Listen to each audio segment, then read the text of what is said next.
നമസ്കാരം. Raf talk ഫുട്ബോളിലേക്ക് ഏവർക്കും സ്വാഗതം. ആൻ്റണി അടുത്ത വേൾഡ് കപ്പിലുള്ള ബ്രസീൽ ടീമിൽ ഇടമർഹിക്കുന്നില്ലേ? ഇന്നും ഫോമിലാണ് അദ്ദേഹം ഉള്ളത്. ഇന്നലെയും യൂറോപ്പ ലീഗിൽ അദ്ദേഹത്തിൻ്റെ വക ഗോൾ ഉണ്ടായിരുന്നു. ആൻ്റണി നല്ല ഫോമിൽ കളിച്ചതുകൊണ്ട് തന്നെ കഴിഞ്ഞ ഇൻ്റർനാഷണൽ ബ്രേക്കിൻ്റെ സമയത്ത് ടീമിലേക്ക് ആൻ്റണി എത്തുമെന്ന് ബ്രസീലിലെ ആരാധകർ പ്രതീക്ഷിച്ചതാണ്. പക്ഷേ കാർലോ ആഞ്ചലോട്ടി സ്ക്വാഡിൽ എടുത്തില്ല.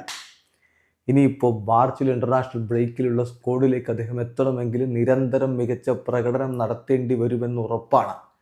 ആ ഘട്ടത്തിലാണ് ആൻ്റണി ഇങ്ങനെ മിന്നും പ്രകടനവുമായിട്ട് മുന്നോട്ട് പോകുന്നത്. ഇന്നലെ യൂറോപ്പ ലീഗിൽ റയൽ ബെറ്റീസ് 3-1 ഡൈനാമോ സഗ്രെബിനെ പരാജയപ്പെടുത്തുമ്പോൾ ബെറ്റീസിൻ്റെ ഗോളുകൾ റിക്വൽമിയും അതുപോലെ ആൻ്റണിയുമാണ് നേടിയത്. ശേഷിക്കുന്ന ഗോൾ ഓൺ ഗോളായിരുന്നു.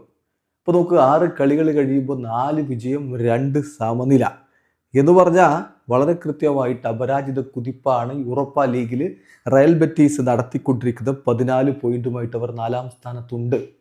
അങ്ങനെയുള്ളൊരു കുതിപ്പ് അവർ നടത്തുന്നതിൽ സുപ്രധാനമായ പങ്ക് എന്തായാലും ആൻ്റണി നടത്തുന്നുണ്ട് എന്നത് സമ്മതിച്ചേ പറ്റൂ. കഴിഞ്ഞ 8 മത്സരങ്ങളിൽ നിന്ന് അദ്ദേഹം റയൽ ബെറ്റീസിനായിട്ട് 8 ഗോൾ കോൺട്രിബ്യൂഷൻസ് കൊടുത്തിട്ടുണ്ടെന്ന് പറഞ്ഞാൽ തൊട്ടാപ്പൊള്ളുന്ന ഫോമിലാണ് അദ്ദേഹം ഉള്ളത്. ഈ സീസണിലെ അദ്ദേഹത്തിൻ്റെ പ്രകടനം നോക്കിയാൽ 16 കളികളിൽ നിന്ന് 12 ഗോൾ കോൺട്രിബ്യൂഷൻസ് ആണ്.